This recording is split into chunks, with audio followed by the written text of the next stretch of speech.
Okay, could you tell me your name Sure, my name's Tony Papousek. and what do you study? I currently study journalism here at the University of Nebraska-Lincoln's J School.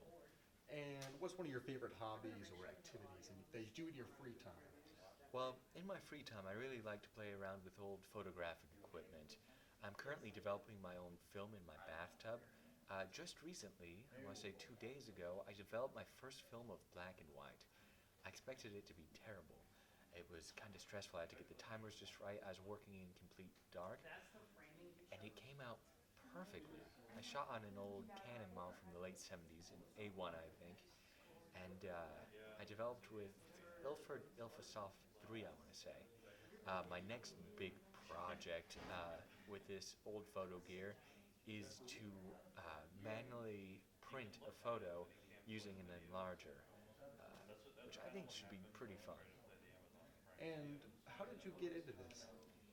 That is a great question.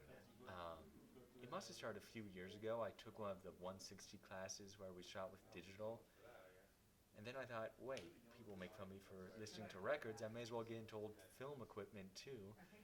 And since then, it's been not an obsession, but a fun hobby. I used to drop it off at a drugstore, wait a few days, and then I thought, I'm paying too much. These are turning out like crap. They're scratching my film, and I'm kind of a snobby perfectionist. Why don't I try it myself? So I got some chemicals, mixed them up, and it worked. And is it an expensive hobby? It can be.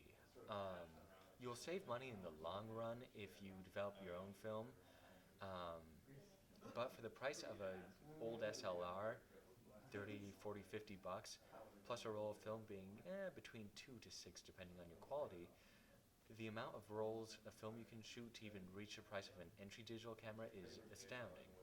Sure, you can't do video or anything, but if you're just doing still photos, I don't think it's too bad. And why do you have to develop the film in your bathtub? Well, I splash a lot. I'm still learning and I'm not very good, and for temperature regulation, and so I don't make a mess. I could do it on the kitchen counter or wherever, but the bathtub has a nice drain and it has a source of water that's running for me. That's easily controlled. Okay, thank you for your time. Thank you.